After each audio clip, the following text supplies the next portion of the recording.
5. 내 운명을 바꿀 수 있을까요?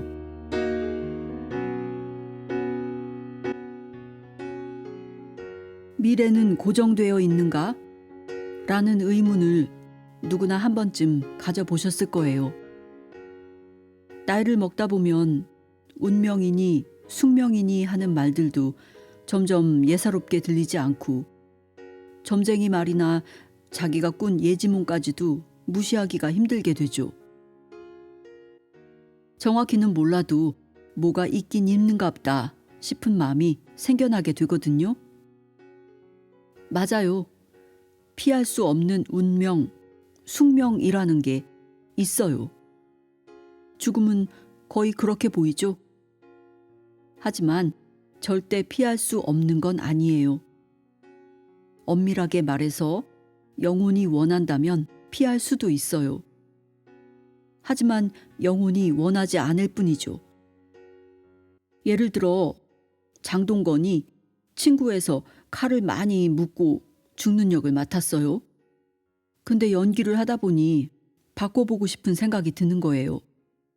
자기를 죽이러 온 놈들을 늘씬하게 패준다거나 칼을 맞긴 많이 맞았는데 기적적으로 다시 짠 하고 살아난다거나.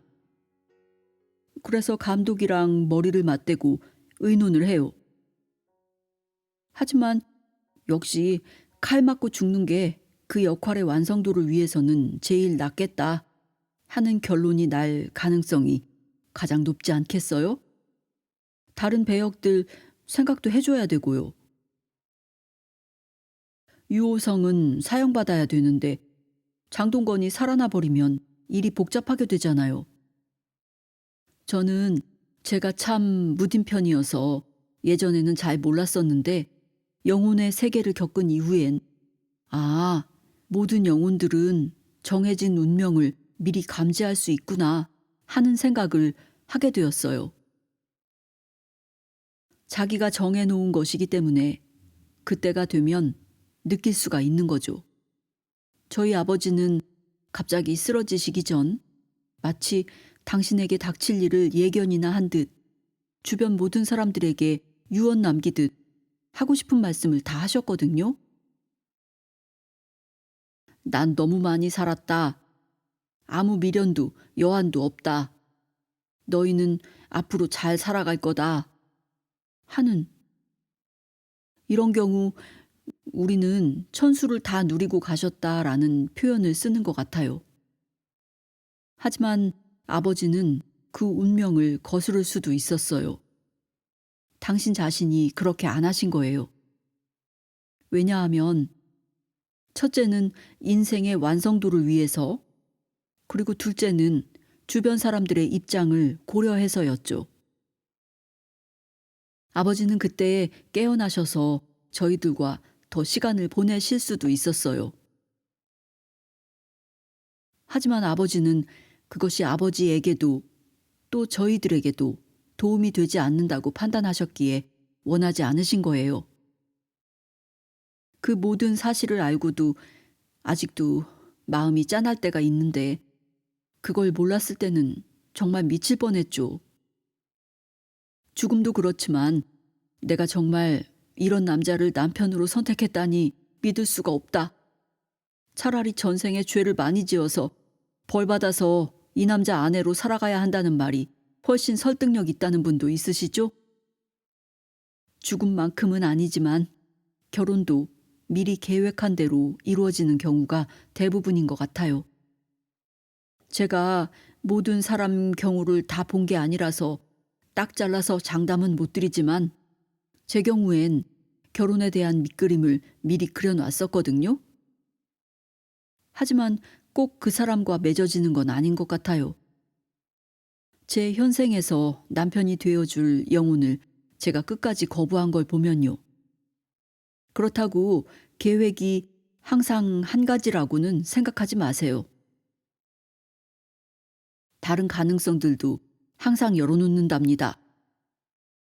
이렇게 운명은 본인의 결단에 따라 비껴갈 수도 있어요. 또 하나, 어차피 우리가 살아가는 이 인생이 영화 같은 거라면 에라, 진짜 세계로 돌아갈 때까지 캐세라 세라 하고 살자. 어차피 다 가상현실인 걸 뭐. 이렇게 생각하실 분들도 계실 것 같아서 꼭 이 말씀을 드려야겠네요. 우마 서머니 영화를 왜 만드나요? 그녀가 배우 겸 시나리오 작가 겸 감독이라고 치고 어차피 그 얼굴에 그 몸매에 예쁜 아가도 있겠다. 돈도 벌써 많이 벌어놨겠다. 그냥 띵까띵까 놀면 될 텐데. 우마 서머는 배우로서 자신의 연기 세계에 끝없는 도전을 하고 있는 거겠죠? 차 뒷좌석에 누워 손잡이를 잡고 끙끙대며 일어서려고 하는 씬을 찍을 때 이거 어차피 난 4년 동안이나 코마 상태였다 벌떡 일어난 블랙 맘바가 아니잖아. 난 할리우드에 알아주는 여배우 우마 서먼이라고. 그렇게 생각해 보세요. 얼굴이 시뻘개져서 용을 쓰는 리얼리티가 살아나겠어요? 그 순간 우마 서먼은 없는 거예요. 그래서 우리는 우리가 누구라는 걸 잊고 이 세계로 환생하는 거죠. 우마 서먼이라는 거 알면 블랙 맘바 같은 역할에 충실하지 못할까 봐. 제가 본향에 가서 이것저것 보고 겪고 나니까 이 세상 모든 게 다 시들해지고 굶고 학대받는 아이들 봐도 눈물도 안 나고 그런 줄 아실지도 모르겠네요. 전혀 아니에요. 예전이랑 똑같이 분노하고 슬퍼해요. 오히려 제게 주어진 이 육체와 순간순간들, 외부 자극들, 도전들이 예전보다 훨씬 더 값지게 다가와요. 저는 영혼, 즉 배우이지만 윤미솔로서의 역할은 이번 한 번으로 끝이 나니까요. 정말 최선을 다해서 해내고 싶어요. 최고의 시사회를 갖고 싶거든요. 바로 저렇게 열정적으로 연기했어요. 모든 걸 다 바쳐 나와 이 세상 모든 걸 사랑했어요. 하면서 뿌듯한 자랑스러움을 느끼고 싶어요. 그렇기 때문에 저는 평범한 주부에서 세계 제1의 갑부로 갑자기 운명의 시나리오를 바꾸고 싶은 생각이 전혀 없어요. 평범한 주부 역할 하나라도 제대로 끝내고 싶거든요. 하지만 원한다면 저도 제 운명을 바꿀 수 있어요. 40대인 나이에도 정말 무궁무진한 가능성이 있거든요. 제가 특별히 잘나서가 아니라 여러분 모두 다 그래요.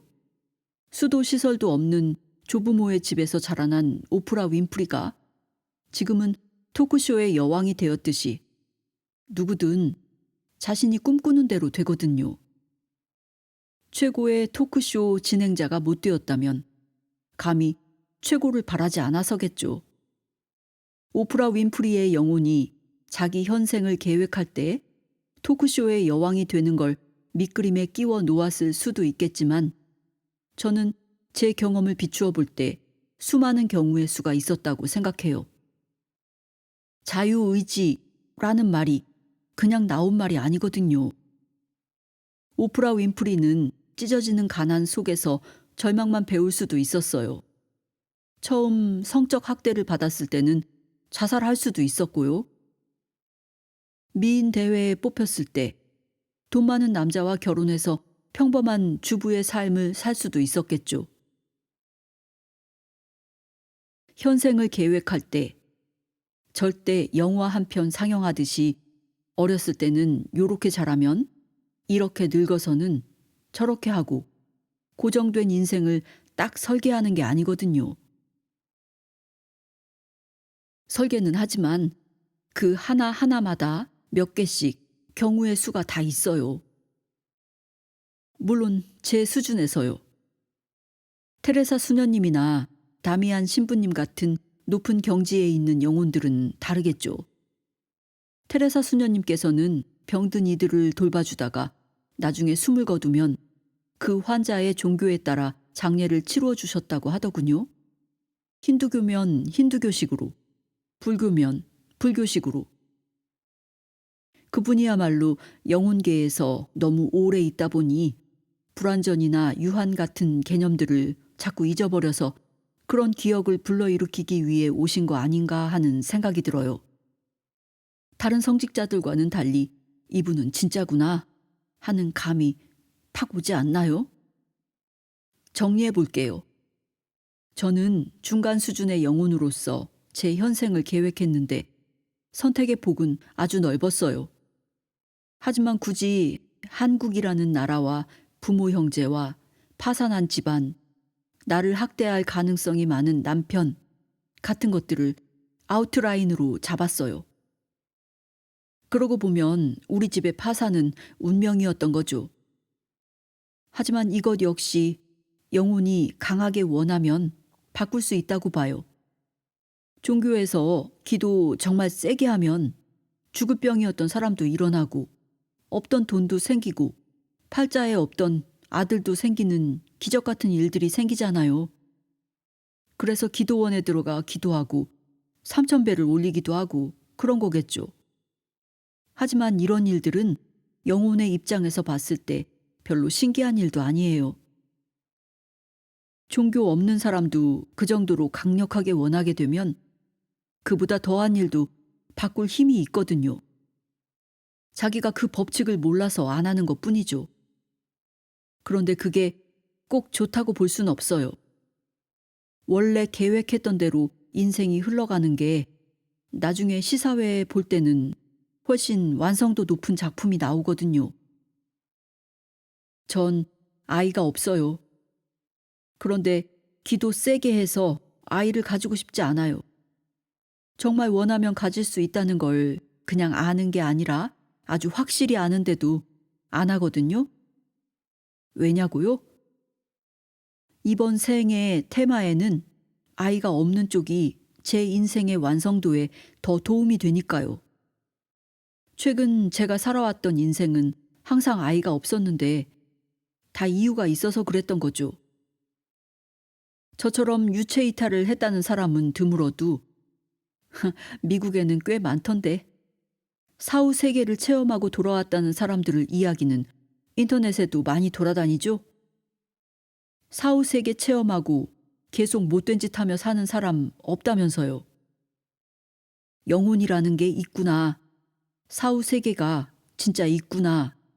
이걸 직접 체험했으니 당연히 착하게 살려고 애쓰게 되겠죠.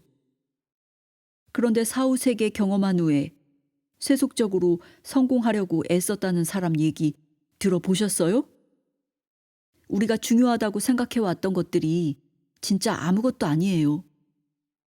우리가 본향에 돌아갔을 때 세계 갑부 몇백 위 안에 드는 토크쇼의 여왕이었느냐 아니면 평범한 주부였느냐 하는 건 정말 아무것도 아니거든요. 예전에 천국에도 상급이라는 게 있다길래 속으로 아니 천국에서까지 웬 계급사회야? 하면서 운 좋아 거기 간다고 해도 나 같은 날라리 신자는 또 지배받으며 살겠군 했었는데 막상 가보니 그 말이 맞아요. 물론 그 상급이 주어지는 방법은 딱 반대더라고 솔직히 말 못하죠. 혼날까봐. 어떻게 살아왔느냐에 따라 죽어서 당장 가는 곳도 다르고 설령 같은 본향으로 돌아간다고 해도 영혼의 등급이 다 같은 것도 아니더라고요. 물론 시간 안에서 봤을 때 이야기예요. 시간을 초월한 곳에서는 다르게 보일 수도 있어요. 이런 걸 두고 상급이 다르다라고 표현했나 보다 이해했죠. 정리를 해볼게요. 우리는 태어나기 전에 중요한 일들을 미리 계획하고 와요. 저는 예전에 무지 둔감한 사람이었는지라 그런 경험이 전혀 없었거든요. 예지몽이라는 말조차도 몰랐는걸요? 하지만 지금 영혼 세계를 겪고 나서 보니까 예지몽이란 물론 여러 가지 경우가 있겠지만 그중 하나가 자신이 인생을 계획하며 보았던 그 영상들이 꿈으로 나타나는 것일 수도 있겠구나 하는 생각이 들어요. 하지만 그 일들은 딱 고정되어 있는 게 아니에요. 자신의 자유의지로 전혀 다른 방향으로 갈 수도 있어요. 그러면 그 꿈은 예지몽이 아니라 그냥 생생했던 꿈이 되어버리겠죠. 이 순간의 잘못된 결단이 10년 후 하기로 했던 일에 지장을 줄 수도 있어요. 이 순간 자살해버리면 계획했던 40년 후 임종 순간은 말짱 꽝이 되는 거고요. 자살은 절대 해선 안 돼요. 이것도 한 주제로 이야기해야 돼요. 너무 중요한 얘기거든요. 또 본인이 마음 먹기에 따라 미리 겪기로 되어 있던 일들을 피하게 해줄 수도 있어요. 제가 일찌감치 결혼해서 순탄치 못한 결혼 생활을 할 뻔한 걸 피할 수 있었던 이유는 지금으로서는 피한 게 꼭 잘했다고 생각되지는 않지만 어머니와의 관계에서 제가 마음을 편히 먹었기 때문이에요. 원망하는 마음이 있어도 어쩌든가 용서해 보려고, 사랑해 보려고, 항상 불쌍하게 생각하려고 애썼기 때문에 굳이 똑같은 도전을 받아들일 필요가 없었던 거죠. 저는 선하고 이해심 많고 그런 사람이 아니면 본능적으로 공포를 느끼고 아주 조금이라도 악의라든가 몰 이해 같은 게 보이면 금방 상처받고 비실비실 피해버리거든요. 어떻게 해결해 볼 생각도 안 해요.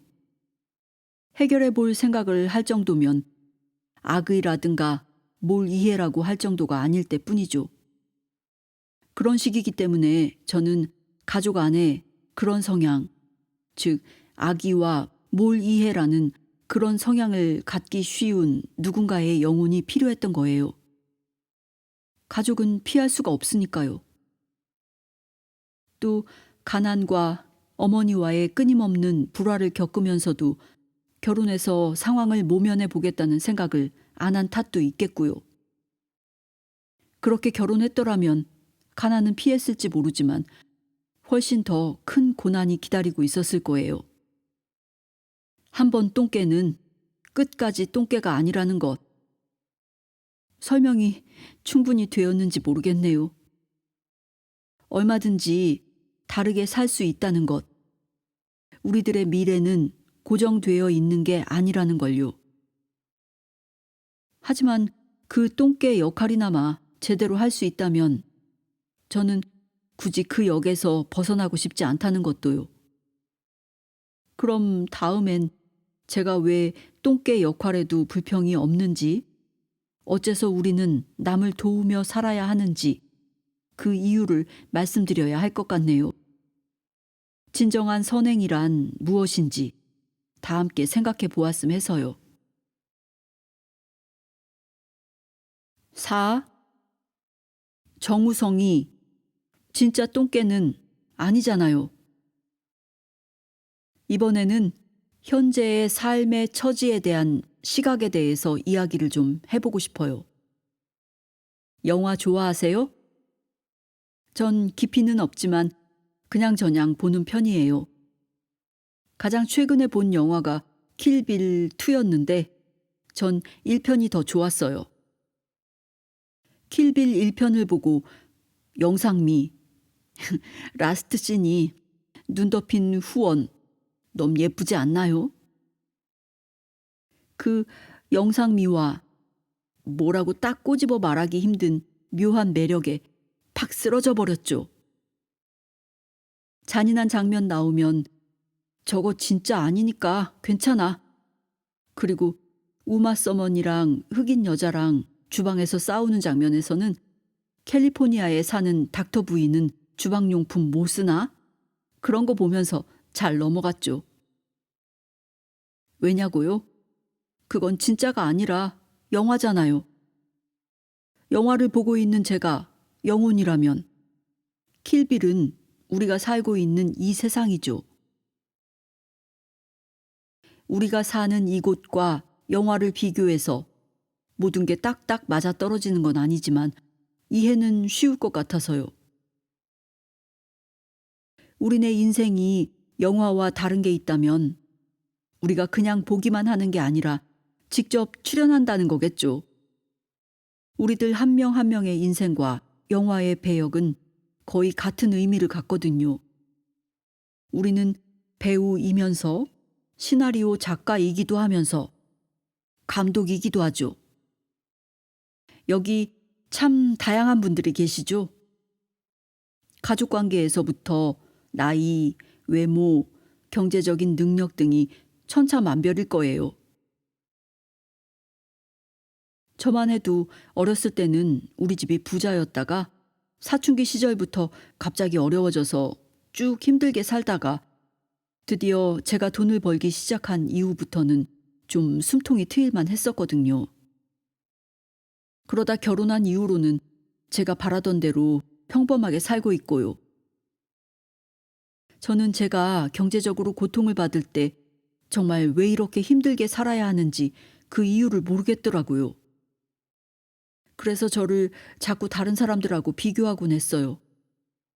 김태희처럼 예뻤더라면 영화배우라도 할 수 있었을 텐데, 누구누구는 집이라도 잘 사니까 좋겠다.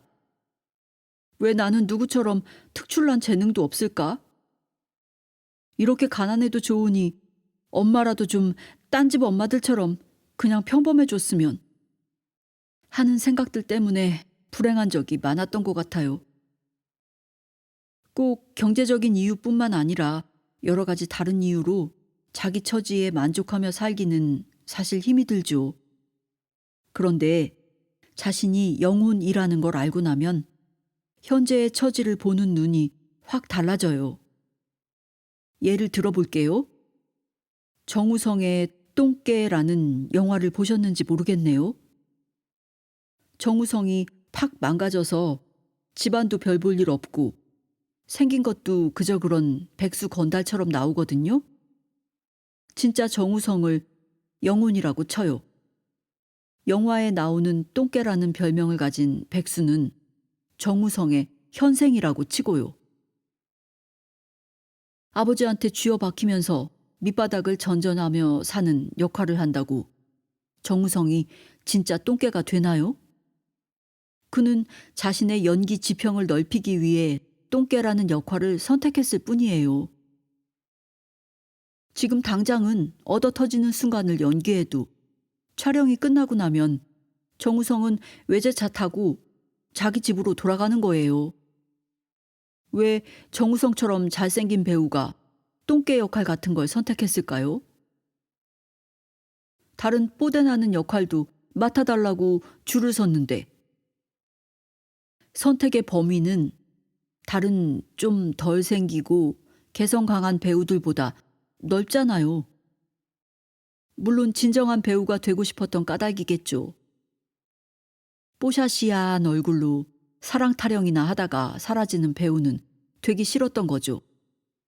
실제로 고소영이 여우인지 귀신인지로 나온 옛날 영화에서의 어설프고 불안한 연기를 기억하는 저로서는 쓰레빠 찍찍 끌고 다니면서 난닝구 입고 머리 벅벅 긁어대는 그 비약적인 연기 발전에 박수를 보내고 싶어요.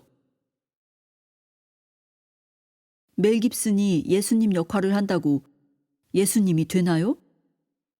우마 서머니 킬러 역을 맡았다고 진짜 킬러가 돼요? 영혼들이 뽀대나는 역할 가지고 싸우지 않는 진짜 이유가 여기 있어요. 영혼들이 정말 자신의 삶을 결정할 수 있는 거라면 왜 다 대통령이나 공주나 재벌 같은 거 선택 안 하고 폼도 안 나는 302호집 아줌마를 택하는 걸까 하는 의문을 가지신 분들이 있을 것 같아서요. 그 역할이 끝나면 배우로서 어떤 평가를 받는가가 중요하지. 그 역할 자체는 아무 의미가 없거든요. 그 역할에 충실해서 자신이 원하던 발전만 이루면 땡인 거예요. 인류 배우가 되느냐, 삼류 배우로 남느냐가 중요한 거지. 역할 자체는 중요하지 않다는 사실. 그걸 꼭 말씀드리고 싶어요. 다양한 역할을 통해서 자신을 발전시켜 놔야 선택의 폭도 넓어지죠. 그래도 역시 뽀샤시한 역할 맡은 사람들이 부러우면 다음에 그 역할을 맡으시면 돼요. 지금은 그래도 본향으로 돌아가면 딴 역할을 맡고 싶어질걸요? 거의 장담하건대. 하지만 지금까지 말씀드린 건 어디까지나 지방에 있는 그저 그런 학교에 다니는 저와 비슷한 단계의 영혼들의 입장에서 드린 말씀이었어요. 본고사가 있던 시절 경기고등학교 같은 빵빵한 학교 다니는 영혼들은 배우 이제 그만두고 전업 준비해야지 하는 중일지도 모르죠. 어때요? 아직도 자신의 처지가 비관스럽나요? 이왕 맡은 역할 멋지게 촬영 끝내고 뿌듯하게 시사회 보고 싶은 의욕이 무럭무럭 생겨나지 않으세요? 죄 없는 아이들이나 너무도 착하지만 힘든 삶을 사는 사람들에게 흔히들 전생에 무슨 죄를 졌길래 라는 말을 하곤 하죠. 그 사람들은 전생에 죄를 져서 스스로 벌을 주려고 이 생을 선택한 게 아니에요. 벌은 본향에서 얼마든지 스스로에게 줄 수 있어요. 우리가 이 지구로 올 때 자기에게 벌을 주기 위해 오는 영혼이 하나라도 있는지, 그건 제가 신이 아니니까 잘 모르겠지만 저와 비슷한 수준의 영혼들은 그런 생각 따위는 머리에 들어있지도 않아요. 다 잘해보려고 오는 거죠. 자신을 위해서든 또 남을 위해서든. 하느님 안에서는 모든 것이 협력하여 선을 이룬다라는 말처럼요. 이 말 너무너무 맞는 말이에요. 영혼 세계를 조금씩 체험하게 되면서 이 말이 가슴에 팍팍 와닿더군요. 배우가 나 저번에 연기 무지 못한 것 같아서 이번 역할은 벌 주려고 맡았다? 라고 한다면 뭔가 좀 이상하지 않나요? 저번 연기가 너무 아니다 싶으면 포장마차에서 혼자 술 마시고 꺽꺽 울고 방 안에 처박혀서 고민하고 방황하고 한참 그러다가 이번에 다시 잘해보겠다는 마음의 준비가 되면 그때부터 시나리오 고르지 않겠어요? 배우가 배역을 정할 때 자신의 연기 발전을 가장 최우선으로 생각하지만 때로는 남의 연기를 돋보이게 해주기 위해서 우정 출연하는 경우도 있죠. 주인공 충분히 해도 될 만한 배우가 조연으로 출연하기도 하고 반짝하고 카메오로 출연하는 경우도 있고요. 예를 들면 제가 본향에서 제 영혼이 사랑하는 사람을 일찍 잃고 애들 데리고 험한 세상을 헤쳐나가는 역을 맡으려고 해요. 배우기 위해서든 기억을 되살리기 위해서든 그건 중요하지 않아요.